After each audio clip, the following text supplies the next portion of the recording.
ಶಿವಾಯ ಇದೇ ನೋಡ್ರಿ ದೇವಸ್ಥಾನದ ಗೋಪುರ. ಇದ್ರೊಳಗಡೆಯಿಂದನೇ ಹೋಗೋದು ದೇವಸ್ಥಾನಕ್ಕೆ, ಅಂದರೆ ದೇವ್ರು ನೋಡೋಕೆ ಇದ್ರೊಳಗಡೆಯಿಂದನೇ ಹೋಗೋದು.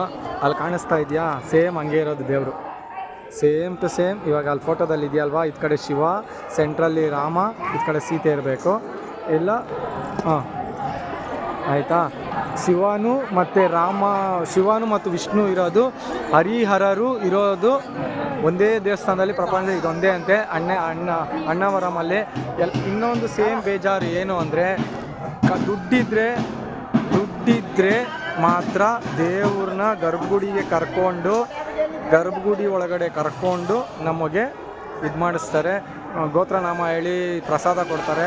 ಏನಕ್ಕೆ ಅಂತ ಗೊತ್ತಿಲ್ಲ ಇದುವರೆಗೂ ಕಾರಣ. ದುಡ್ಡಿರೋರಿಗೆ ಆಶೀರ್ವಾದ ಸಿಗಬೇಕಂತೇನಿಲ್ಲ. ನಾನು 25 ನಿಮಿಷ ನೋಡಿದ್ದೀನ ಸಾಕು, ನನಗೆ 25 ನಿಮಿಷ ದೇವ್ರ ದರ್ಶನ ಕೊಟ್ಟವನಲ್ಲ.